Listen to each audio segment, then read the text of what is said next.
श्री गणेशांचे आगमन घरात होताना यजमानांच्या पायावर दरवाजामध्येच दूध पाणी घालून औक्षण करावे. श्री गणेश मूर्ती ज्या ठिकाणी ठेवणार आहात त्या स्थानी थोडे तांदूळ घालून त्यावर पाट ठेवून त्यावर मूर्ती स्थापित करावी. मूर्तीचे मुख वस्त्राने आच्छादन करून ठेवावे. पूजेच्या दिवशी प्रातःकाळी स्नान करून शुचिर्भूत व्हावे. कपाळी तिलक धारण करावे. मुंज झाली असल्यास यज्ञोपवीत धारण करून राहावे.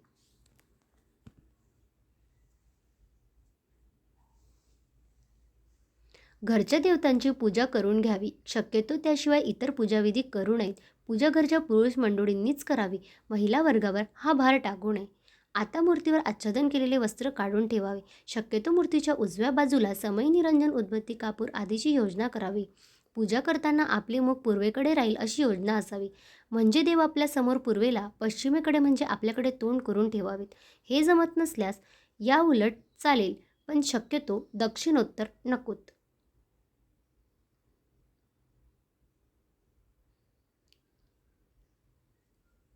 दिवे आदल्या दिवशी स्वच्छ घासून पुसून समईमध्ये निरंजनामध्ये वाती, तेल, तूप वगैरे भरून तयार करून ठेवावेत. उदबत्ती स्टँडमध्ये रोवून ठेवावी. काडीपेटी जवळ ठेवावी. समईच्या खाली एखादी ताटली ठेवावी. हल्ली काचेमध्ये दिवे मिळतात. दिवा न विझण्याच्या दृष्टीने ते उपयुक्त ठरतात.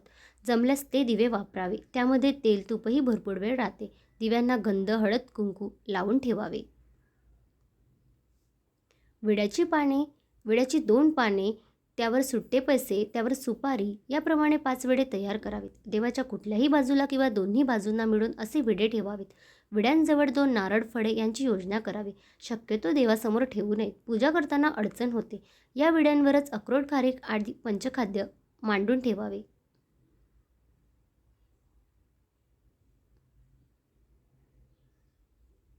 नैवेद्यासाठी दूध, साखर, गूळ, खोबरे, मोदक, पेढे इत्यादी देवासमोर मांडून ठेवावेत. मांडतानाच त्याखाली पाण्याने चौकोनी मंडल करून ठेवावे. पंचामृत एकत्र अथवा वेगवेगळे तयार करून ठेवावे. मोदक, पेढे इत्यादी बॉक्स सकट न ठेवता एखाद्या स्वच्छ वाटीत काढून ठेवावे. जानवे सोडवून मोकळे आणि ओले करून एखाद्या ठिकाणी अडकवून ठेवावे, जेणेकरून आयत्या वेळी धावपळ होणार नाही. कापसाचे वस्त्र असल्यास 21 मण्यांचे गणपतीसाठी तयार ठेवावे. गणपतीसमोर पूजेसाठी तांब्या, ताम्हण, पळी, भांडे ठेवावे.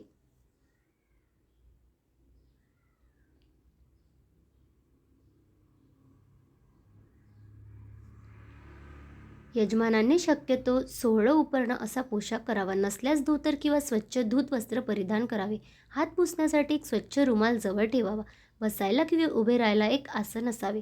आपल्यासमोर आपल्या डाव्या हाताला पिण्याच्या पाण्याने भरलेला तांब्या, त्याच्या उजव्या बाजूला त्याच पाण्याने भरलेले फुलपात्र, त्यामध्ये पळी किंवा चमचा, त्याच्या उजव्या बाजूला ताम्हण असावे.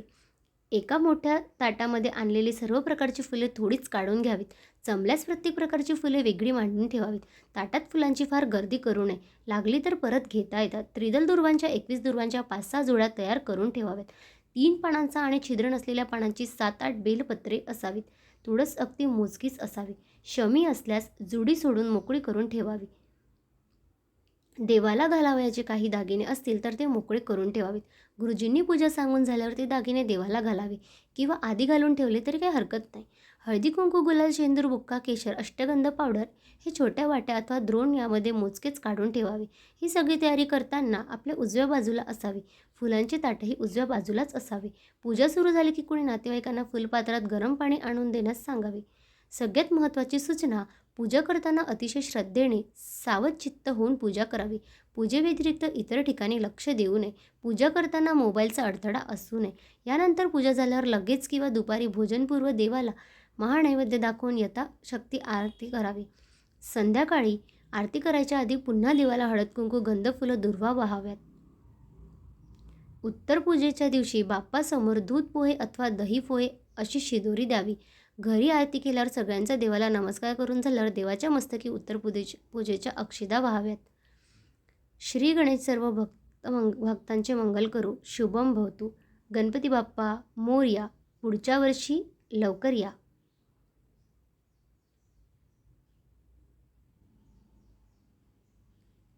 धन्यवाद.